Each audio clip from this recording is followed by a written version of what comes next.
Hey there, welcome back to Kids Gardening with Liz. I'm here at Reseed High School's Best of Times Garden, and today I want to talk to you a little bit about pulling weeds and how to do it. First of all, I just want to clarify, a weed is just a wild plant growing in a cultivated space. So what you choose to leave in your veggie bed to attract pollinators, or even that is edible, or what you choose to remove is totally up to you. So this vegetable bed behind me is now a jungle. As you can see, it hasn't been weeded in several months and is completely full of sedge grass. So unfortunately, we did not get to this sedge grass quick enough to keep it from going to seed. So that's the key, to get your weeds out before they go to seed, because once they go to seed, the seeds just go everywhere and they'll keep coming back year after year.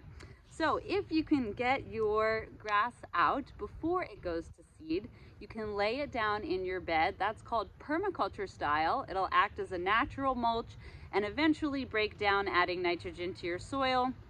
Or you can put it in a separate compost pile, which will need to be turned and eventually added into your bed. But if you can't get them out before they go to seed, do not put them in your compost pile, because you will get a million more weeds the next time you use your compost.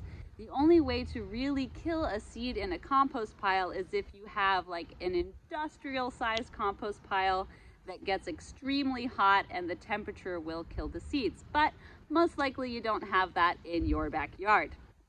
So get them out. If they do have seeds on them, you can put them in your green waste bin, or you can use them to reseed your lawn. If you have a lawn, you can let it go to seed. Instead of buying seeds, just let it go to seed and it'll reseed itself.